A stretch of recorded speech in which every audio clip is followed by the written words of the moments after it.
Continuing our study in the book of Hebrews.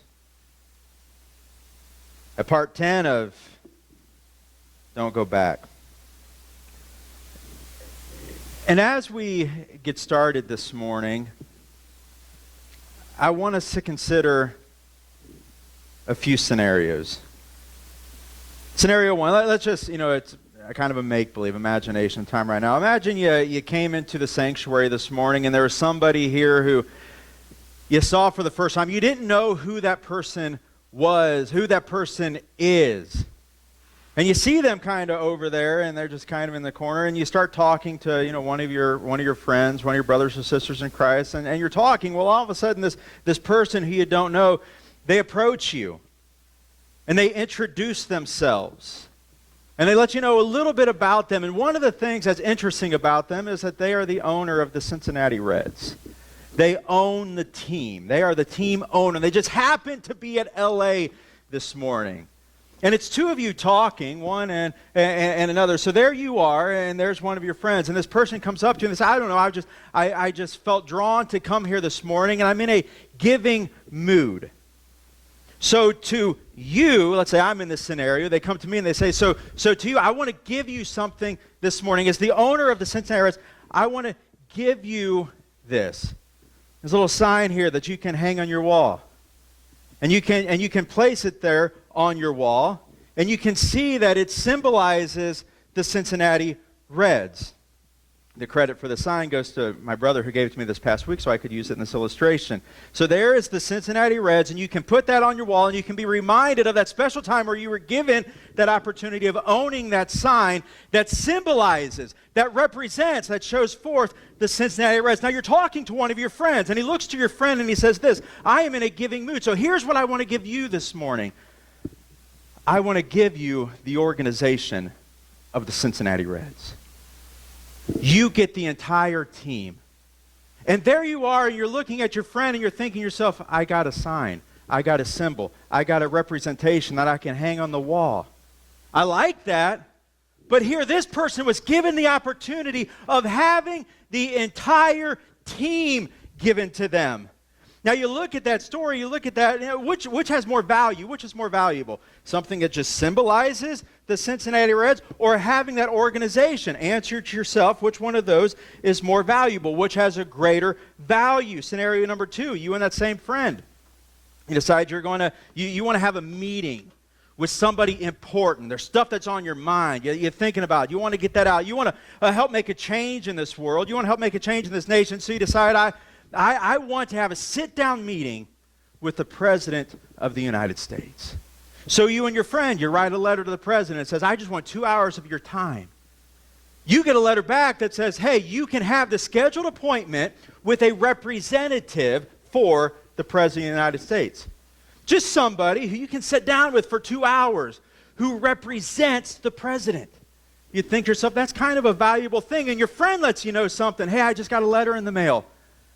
I am going to have a 2-hour sit-down meeting with the President of the United States. You're thinking to yourself, seriously? You get yourself an entire organization. You get yourself a sit-down meeting with the President of the United States. Here I am with just this symbol. Here I am with just a representative.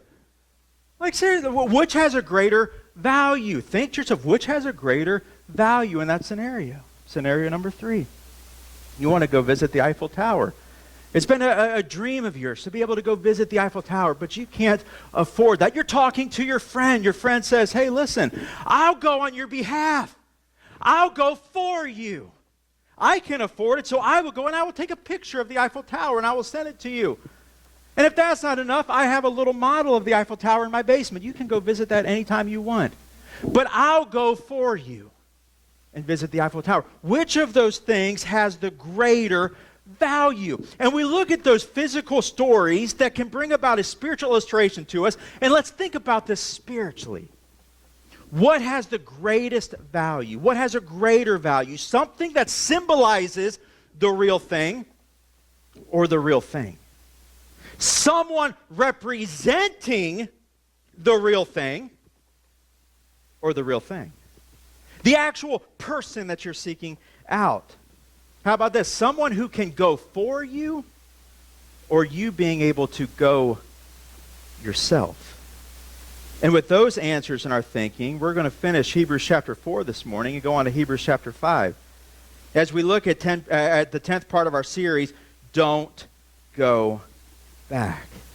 Now, we're not going to spend much time in review at all this morning, but I do want you to have in the forefront of your thinking that the original recipients of this letter were experiencing some intensely tough times, and they were facing the temptation of going back to a place, going back to a system where Jesus was not a part of that system. The writer, seeing this, writes a letter where he says, no, title of the series, don't go back. Because in Jesus you have something. You have the better option. You have the better plan. You have the better person. He's better than all the heavenly beings, and he's better than any human being. And he's lived out a better performance. And because of his performance, you and I can have a better performance in living out a God-honoring life.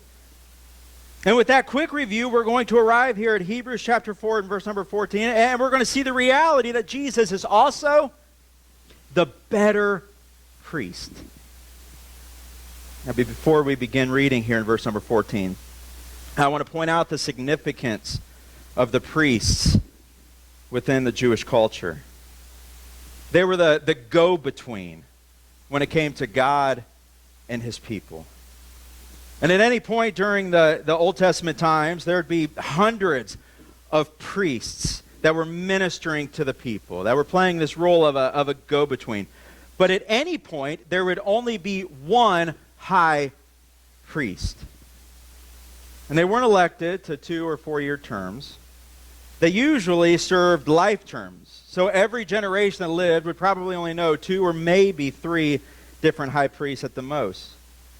And here in this passage that we'll be studying this morning, the writer is going to bring the readers and the hearers' attention to Jesus' relation to the priests. So again, something that was familiar to them when it came to that old system, and how Jesus is better than any of those. Hebrews chapter 4, verse number 14. The writer says, so then, since we have a great high priest who has entered heaven, Jesus the Son of God, let us hold firmly to what we believe. This high priest of ours understands our weakness. For he faced all the same the testings that we do, yet he did not sin. So let us come boldly to the throne of our gracious God. There we will receive his mercy, and we will find grace to help us when we need it most. On to chapter 5, verse number 1. Every high priest is a man chosen to represent other people in their dealings with God. He presents their gifts to God and offers sacrifices for their sins, and he is able to deal gently with ignorant and wayward people because he himself is subject to the same weaknesses. That's why we must offer sacrifice. That is why he must offer sacrifices for his own sins as well as theirs. And no one became a high priest simply because he wants such an honor. He must be called by God for his work, just as Aaron was. That is why Christ did not honor himself by assuming he could become high priest. No, he was chosen by God, who said to him, you are my son. Today I have become your father. In another passage, God said to him, you are a priest forever in the order of Melchizedek. While Jesus was here on earth, he offered prayers and pleadings with a loud cry and tears to the one who could rescue him from death. God heard his prayers because of his deep reverence for God. Even though Jesus was God's son, he learned obedience through the things he suffered. In this way, God qualified him as a perfect high priest. And he became the source of eternal salvation for all those who obey him. And God designated him to be a high priest in the order of Melchizedek. Jump back up to Hebrews chapter 4 and verse number 14. As we begin to kind of look at this more in depth, it says this again. So then, since we have what kind of high priest? A great high priest who has entered heaven, Jesus, the Son of God, let us hold firmly to what we believe. The first thing that I want you to know this morning when it comes to Jesus being the better priest is that Jesus is the only great high priest. The only one. There's hundreds of priests at any given time. Now, there was one high priest at any given time, but that high priest would one day be replaced as he has passed away, and another one assumes that. So there's been many different high priests, but there is only one who has the status of the great high priest. Jesus is the only great high priest. Now, you have to understand that this would have brought about a dramatic change of thinking for the Jewish people, especially as to what a high priest can do. They've seen what high priests have done over the years, but now here's Jesus, and what has he done? Well, right here, the writer of Hebrews says he passed into the heavens. Now, we might look at that and not see that as significant, but for them, that was like, say that again. He's a high priest, and he passed into the heavens, like where God is, like the real place where God is. Not just a symbolic place, not just a representative place, but like the real deal. He passed into the heavens. Now that makes no sense to some, because here's what they were used to when it came to their worship. For them, going to the temple as a common person, you just were excluded to the outer courts. That's as far as you could get. So this place where it's to come together to worship God, I'm just a common person, so where do I go? I go in the outer courts, and that's where I am, that's where I mingle. But beyond the outer courts was an inner courts. There's a sanctuary. And the entry was a whole lot more limited. There was a place called the Holy of Holies that only one man could enter, the high priest. So for them, a high priest could pass into the Holy of Holies within the temple, and to them that represented something. That Holy of Holies was like that place of connection, where, where the God of heavens could have this connection to those of us on this earth. And a lot of us, most of us, are out there in those outer courts. So your opportunity for connection to this God of heavens came by way of this high priest who would pass into this place that symbolizes, that represented. But there's even more than that, because within the Holy of Holies was this thing called the Ark of the Covenant. And the Ark of the Covenant is what represented God's presence here on this earth. And on it was this seat, and it was called the mercy seat. And it was like this symbol of sorts of the throne of God. And one day a year, the high priest would enter. He'd offer a sacrifice for all of the people. And that was significant for the old system. But they've heard about, and they're hearing more about this new system. They're so familiar because for generations it's been that old system that played out just like I told you. But now this new system, and there's this man, this high priest named Jesus, who went further than any man had gone before. He went beyond just the Holy of Holies. Like, he went into the heavens. Brothers and sisters, for them that is significant. It's a whole change. Number 2 in your outline is this: the great high priest, Jesus, everyone say Jesus, fully God yet fully human. That is so significant when studying Hebrews. He became the first man to enter into the real Holy of Holies. And you got to remember, Jesus is eternal, but he was born a man and lived for 33 to 35 years on this earth as a man. And now as a man, he's passed into the presence of God, into the heavens. He was the first man to enter into the real Holy of Holies.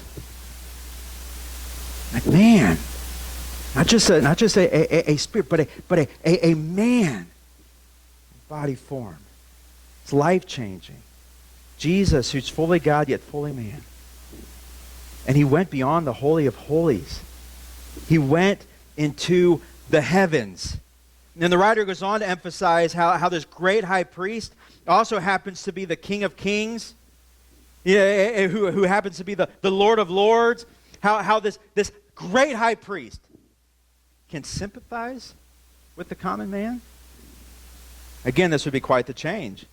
Because how can a king sympathize with a common man? How can the Lord of Lords? How can the great high priest sympathize with us? Somebody who did so much, somebody who accomplished something so great. We think about it in real time, in real life. Could a king sympathize with us common folks? Most of the time, no. But when it comes to Jesus, absolutely yes. And the reason is he participated in the humanness of life. He accomplished a great feat, but yet he participated in what it's like to be human, the struggles, the day-to-day. And that's a mind-boggling thing to consider. In Philippians chapter 2, the Apostle Paul is writing about this to the church of Philippi. Out of all the churches that he was instrumental in helping to plant, kind of steward over, this perhaps was the one that was most near and dear to him. This at the time, this was a church that wasn't swayed by consumerism. It wasn't swayed by some great, miracle show, some great, it wasn't swayed by any of that. They just wanted to worship God. And they just wanted to live for Christ. So within this letter, Paul shares some encouragement to them to continue on. And he also shares with them some truth that will help keep them grounded. So that if they would follow those things, they wouldn't fall into the ditch of legalism, but they also wouldn't fall into this ditch of just liberty. Just live however you want. Pursue whatever you want. Philippians chapter 2, verse number 5, he tells them this. He says, you must have the same attitude that Jesus Christ had. Then he goes on to describe this attitude. Check this out. Though he was God, he did not think of equality with God as something to cling to. Instead, now park there for a moment, okay? Now consider this. This is what we're talking about right now. How Jesus, who was God, could relate to us as humans. We look at the book of Hebrews a little differently than the original recipients would have. They would look at it in the forefront of their thinking was the old ways. For us, what's oftentimes in the forefront of our thinking is just how church has become today. And it's a whole lot different. But we still sometimes can struggle with this idea of how Jesus, who was God, can relate to us. Here's how he can relate. Here's what he did. He gave up his divine privileges, verse number 7. And he took the humble position of a slave and was born a human being. Doctrinal term describing this is kenosis. It's the emptying of one's self. In this case, Jesus did not empty himself of his divine attributes. We see that played out even in his life. But he did empty himself of his divine privilege when he appeared in human form. And remember, this human form wasn't as a great physical king. That would probably make more sense to our finite minds. There Jesus is, who is God, and if he's going to be born on this earth, well, he's definitely going to be like born on this throne, right? I mean, that only makes sense. Nope, he was born just as a common person. It's just a human being. To take the form of a slave, to take the form of a servant. Verse number 8, he humbled himself in obedience to God, and he died a criminal's death on a cross. Therefore, God elevated him to the highest place of honor and gave him the name above all other names, that at the name of Jesus every knee should bow in heaven and on earth and under the earth, and every tongue declare that Jesus Christ is Lord, to the glory of God the Father. So number one, when we're considering this, we have to understand, in this Jesus participating in this thing called life, he gave up his divine privileges. How can he relate to me when he is God? Answer, he gave up those divine privileges. And when he was born, he says, I'm going to be born a servant. I'm going to be born a slave. Just a common folk. Those of you who would oftentimes be excluded out in those outer courts. How can I approach God? Again, going back to the original readers of this letter. I'm excluded. That's what I'm used to. There's one person who can go into those holiest of places that just represents the presence of God. Now, granted, God is there, but yet he's enthroned in the heavens. But there's this representation. There's that Ark of the Covenant. There's that mercy seat. And only one person can go in there. And he's got to do all the bidding on my behalf. But here comes one who says, I'm just a common person, just like you. Just a common folk. Now, still fully God, but willingly setting aside that privilege of being equal to the Father. And he comes to be a servant of all, especially a servant to his Father's will. Now, you look back to Hebrews chapter 4. We understand he gave up the divine privileges. But look again at verse number 15. This high priest of ours understands our weaknesses. He can relate. For he faced all the same testings we do, yet he did not sin. Number 2 on your outline, Jesus experienced life's pressures. Like the pressures where they become so it's almost like you're physically being weighed down by things that you cannot see. Now you can see the problems and you understand why you might be experiencing some of those pressures, but you can't see the pressure. You can't see those things that it's weighing me down physically. It's weighing me down emotionally. Jesus experienced life's pressures. He went through it. Now what's the definition of it? All of it. That's what he went through. When he went through it, he went through all of it. So when nobody else can relate because nobody's walked a mile in your shoes, understand that Jesus has. All right? Nobody would understand what I went through. No, Jesus understands. Nobody's dealt with. Nobody knows what it's like. No, Jesus does. He does. He had rough days. He had rough seasons.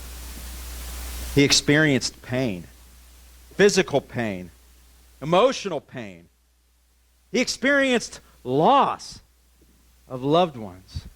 Yet remember what the writer of Hebrews says. Through all of it, Jesus did not sin. Number 3 on your outline, Jesus remained perfect. How can he relate?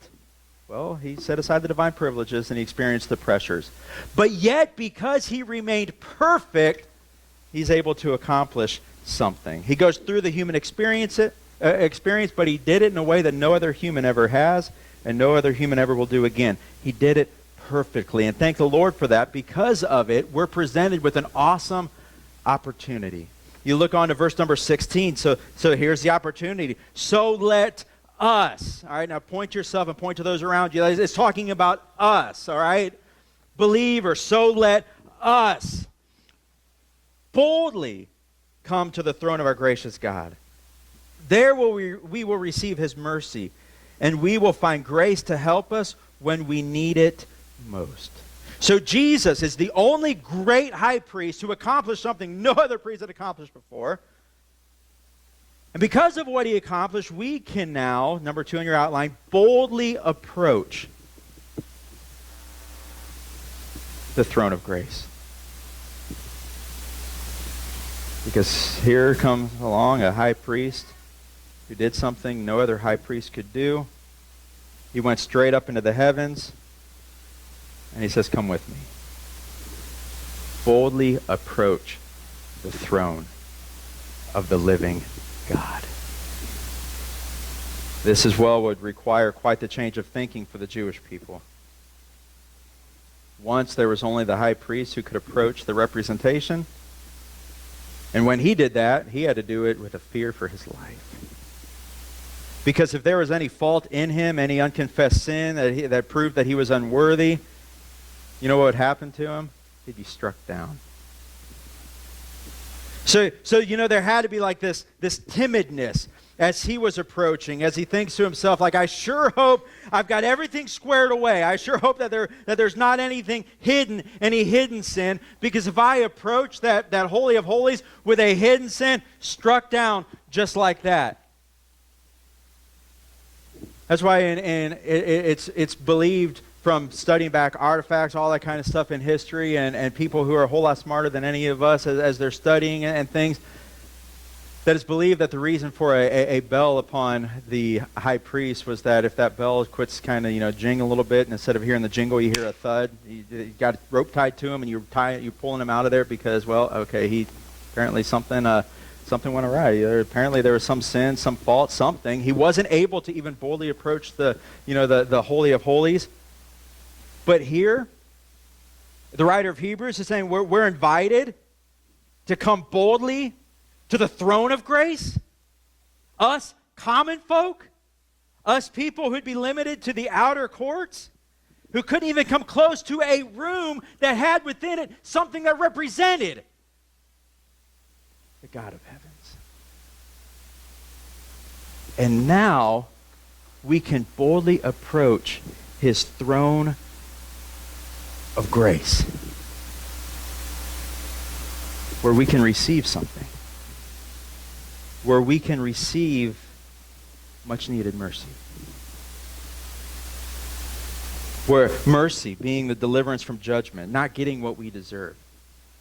We have the opportunity, brothers and sisters. An opportunity that hundreds and thousands and millions of people never had. The opportunity that so many people living in this world today don't have.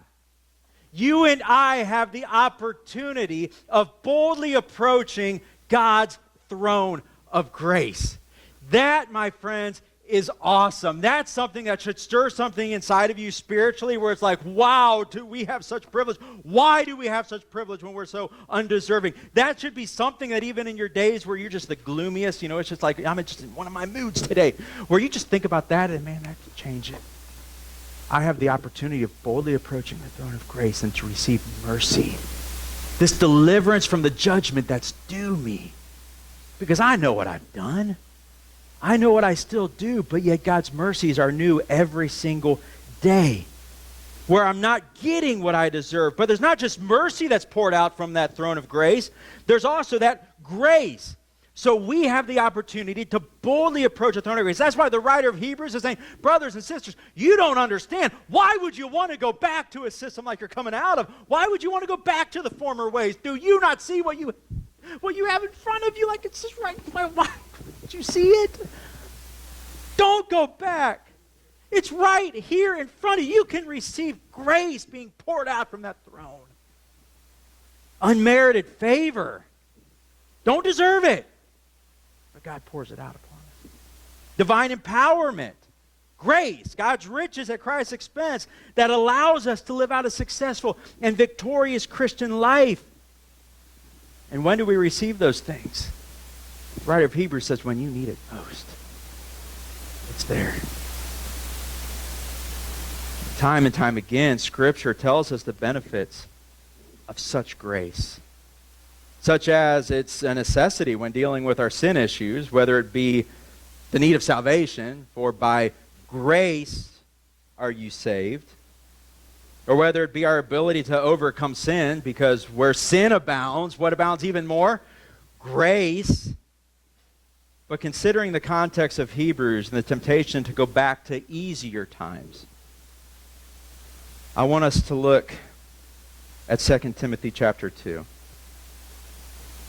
Understanding that there's times where our body just says, let's take the easier route. Let's appeal to the physical senses. Remember what we talked about last week was huge. Understanding body, soul, and spirit. Where our body, it's just about our senses. It's just, how can I appeal? Our soul sometimes, feeling like I don't know, I just need satisfaction. How do I get that satisfaction? Our body's pulling us one way, and our spirit over here, if you've been born again, our spirit's like, no, there's only satisfaction found in Jesus Christ. You can have everything given to you on a silver platter and still feel empty. But you can have everything ripped away from you and still feel full. So here in 2 Timothy chapter 2, the Apostle Paul, he's writing a letter to his spiritual son shortly before he, being Paul, is put to death. These are some of the last words he'll be able to communicate to Timothy, what we're reading right here. So imagine that with me, as he's got the pen and to the paper, as he's speaking these and having somebody else write them down, which could have been the case, that happened before. But it could be him, whatever the case might be when it comes to this particular letter, it's some of his last words that he'll be able to communicate to somebody who is like a son to him. And what's he going to say? What kind of encouragement is he going to give when he himself is ready to be put to death? What would you write at such a time? Here's what he wrote, 2 Timothy chapter 2, verse number 1. Timothy, my dear son,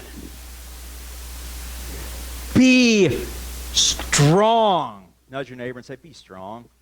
be strong, be strong. Now, how would you be strong? Be strong how? Be strong by your own strength. Just be strong, like really dig in by being tougher than your problems, by being thick-skinned, by bending but never breaking. Timothy, find it deep within you. Look deep inside of you and find the strength that you never thought you had. No. Nope. That's not what it says. Timothy, my dear son, be strong through the grace that God gives you in Christ Jesus. How are we going to be strong in this thing called life? Paul understood how he remained strong, even to the point where he's going to die. And he knows it at this point. It's the end of his life. It's going to happen. How would he be strong when he endured the things that he endured in this life? He's like, I lived it, Timothy. The only way you'll be able to do that is through the grace that's made available through Jesus Christ. Verse number 2, you have heard me teach things that have been confirmed by my many reliable witnesses. Now teach these truths to other trustworthy people who will be able to pass them on to others, meaning that it's our responsibility, brothers and sisters, now to teach people how they're going to remain strong in this life. And how we as a church, I'm talking like, sometimes, we as a church, even Love Action Church, but how we as a church, especially in the United States of America, and also the church today, how we've gone so wrong when it comes to this. How are you going to be strong? How are you going to do this? Well, I know you just need a pat on the back, and you just need a little pick-me-up, saying, that's what you need. You just need to appeal to the senses just a little bit more. Let's just minister to your soul. That's what we'll do. What's your soul need right now? And here Paul's like, no, it's not about any of that, man. It's got to be spirit and it's got to be spiritual. It's about Jesus Christ.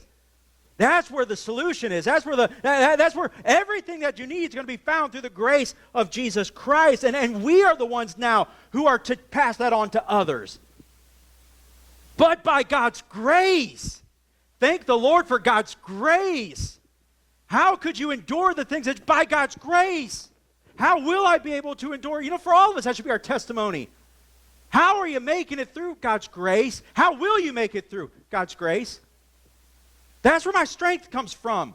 It's God's grace, the focus being upon God's grace made available to us by who? Jesus Christ. That's why when we're talking about vision, victory, seen in only one name, the center of your life's table better be the centerpiece that is Jesus Christ. And if you're out there pursuing anything else, brothers and sisters, destruction's awaiting you. Death's awaiting you. Misery's awaiting you. Make sure that it's Jesus Christ, and everything that's within your life is centered around Him. Now, Paul's going to go on, and he's going to tell Timothy why he needs such divine empowerment, why he needs God's grace that's made available through Jesus Christ. Verse number 3, notice what he says.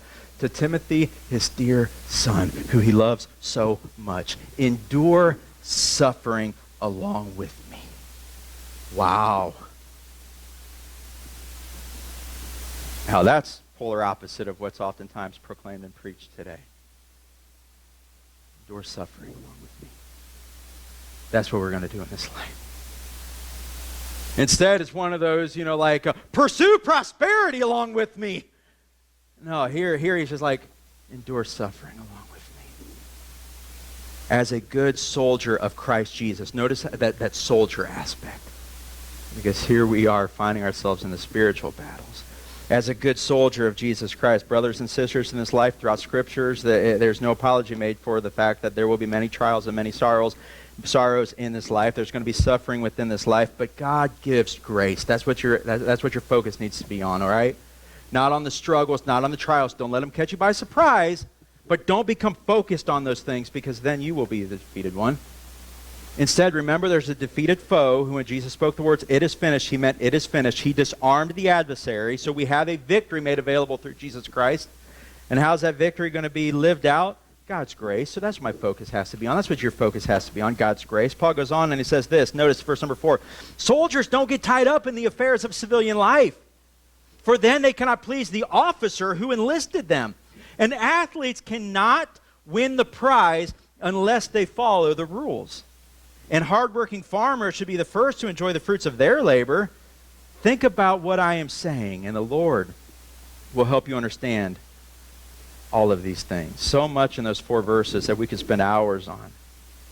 Keeping it within like a 1-minute time frame for those verses, understand that we cannot become a true follower of Christ without God's grace, and we cannot truly follow Christ without God's grace.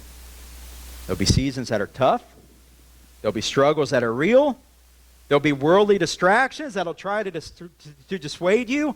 But stand strong, brothers and sisters. Stand strong. And you can stand strong if you utilize God's grace. And I don't know about you, but I need mercy and grace every second of every day. I can't live without it. You can't live without it. I can't function without God's mercy because I should have been struck dead a long time ago. But God's merciful, and I thank him for that. And every day, I need to countless times go before that throne of grace and say, God, I need your mercy. Be merciful on me, a sinner. And I need God's grace every second of every day. Because there's times where the seasons are tough. There's times where things don't make sense. And I need God's grace to stand strong. And for some of you, you might be in a season where it seems like things have really amped up. And it seems like you're getting hit from every direction. And you don't know if you can take any more. God's a gracious God, understand that.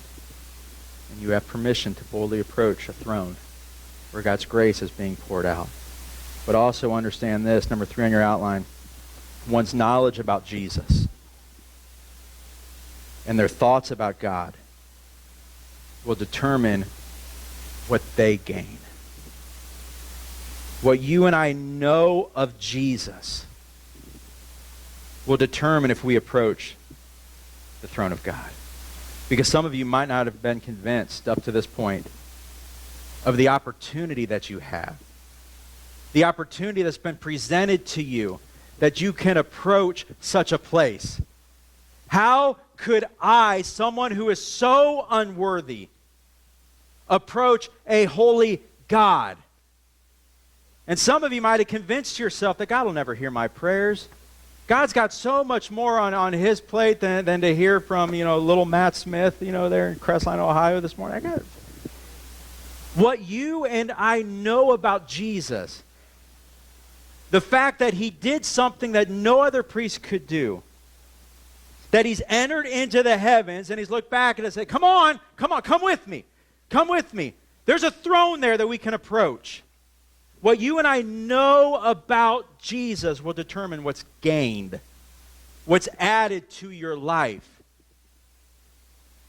And if you don't know the revelation of what he's done and what you've got at your disposal, you know what's being gained to your life? More misery, more struggle, more emptiness, more trying to get things figured out on your own, more working without rest instead of being able to work with rest. But when you know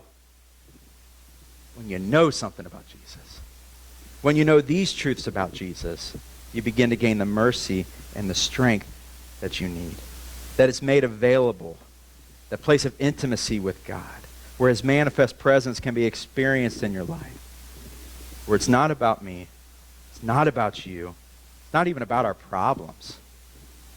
It's about God ruling and reigning. You see, that's the difference between somebody who's on the outer courts, surrounded by all of your struggle and all the common people who just don't get it, and somebody who's boldly approached the throne of grace. Because when you're laying there prostrate, just worshiping God, just pleading with him, you're there at his throne, there's something that you're seeing. He's still on the throne. Interesting. When you're living on Easy Street, he's on the throne. When you're in the midst of struggles, he's on the throne. The common people out there in the outer courts, they forget that.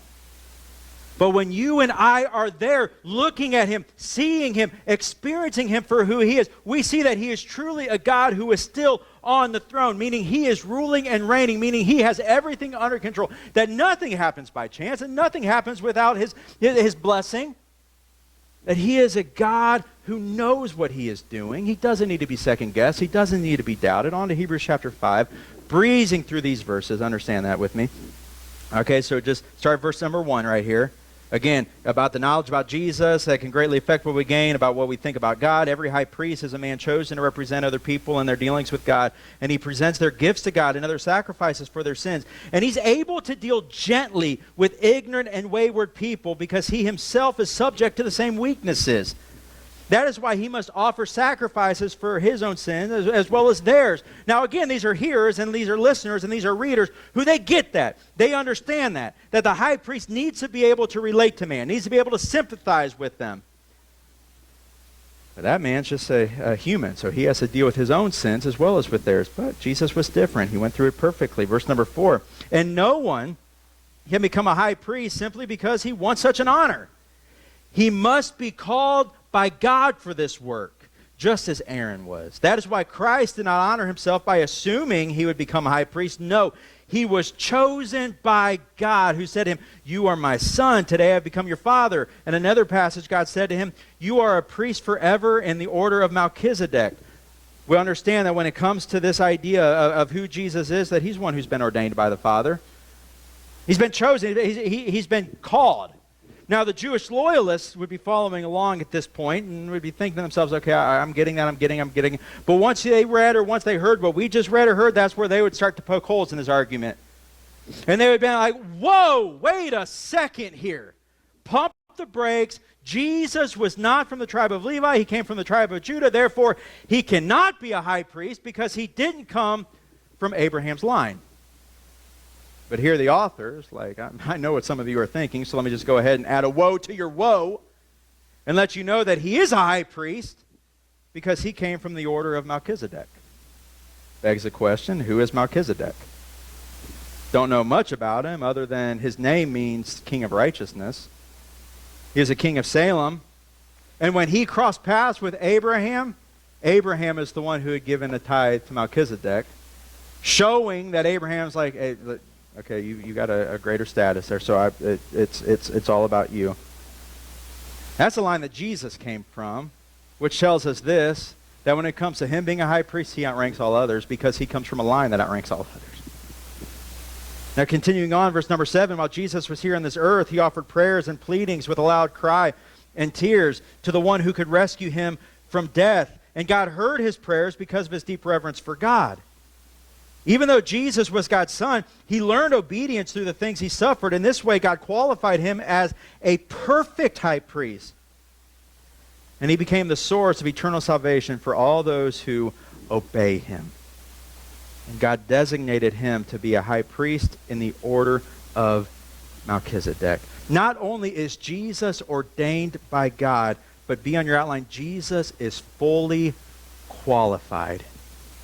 Fully qualified for this role to be the great high priest. Again, he can relate. And in the original language, the verses that we just read up there in verse number 7, this idea of him crying with these loud tears, in the original language, what you would get from reading that would be this. He cried until there was no more tears to be cried.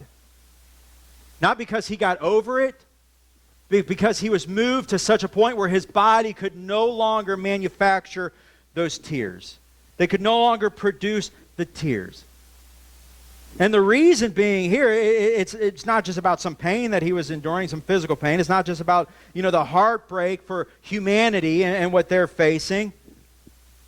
But it's the temptation to question the Father's plan. Remember when he was in the garden. And if there be some other way. That temptation, now he didn't give into it, but that temptation to question the Father's plan. To not follow through. To look for another way of deliverance for his own pain and suffering.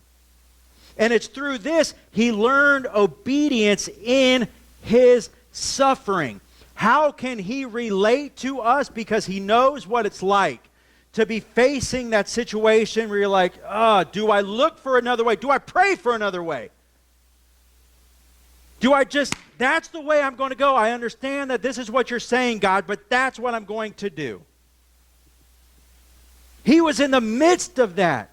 Where inside was such an anguish and such a struggle within him that he's just weeping. Oh, that we would take things that seriously. To disobey, to go some other way, where it would be just, I don't want to do that, and we're in that struggle where, man, we just cry ourselves, there's no more tears. Instead, here's what we often do. I'll think about it for 2 seconds. Yeah, I think that's the way I'm going to go. That's what I'm going to do. And sometimes we don't even think about it for 2 seconds. It doesn't mean anything to some of us just to go do our own thing and to disobey and just to try to forge our own way, make our own deliverance in that thing. To stay out there in the outer courts and say, hey, we'll get it figured out here in the outer courts, all right? Oh, that's how we oftentimes do things within the church. We look to the people in the outer courts for the solution to our problems. We're facing something as a family. We're facing something as an individual. You've got a struggle. Got an option. The throne of God, where he pours out mercy and grace. Or the outer courts. Jesus is one who came along and said, I'll do what no other high priest could do. Chosen by God, fully qualified, lived a perfect life, entered into the heavens, and said, follow me. He did something amazing. The author tells us, number 2 in your outline, Jesus did something great. He brought about God's great salvation. Our knowledge about Jesus. That he came to do something to bring God's great salvation. Not just an opportunity to spend an eternity in God's presence, although that is like number one. That we can have eternal life in the presence of God. But even within this life, we can experience God's great salvation when we find ourselves needing mercy and grace most. When you need it most. When you're thinking, how in the world will I ever make it through this? When you need it most. When you're tempted to go back. When you need it most. You've got a throne that you can approach. Where mercy and grace come out every single day. Brothers and sisters, that's awesome. Why would you ever want to go back? For a closing comfort and challenge, I want you to consider this with me. Even as a pastor, I can't relate to everything that everyone deals with or is going on. There's very few things that take me by surprise, but there's some times where things are like, oh, I've never, heard that, or, talk to somebody who that was their situation. At times that still happens. I welcome that. Can't relate to everything. And even for those who you've been through the ringer a time or two.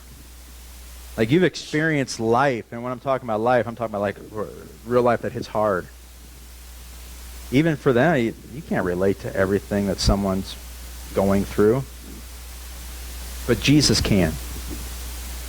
And his message and his commands, his instruction, his guidance, his requirements never change depending upon the situation. And I love that. His counsel's the same. No matter the situation.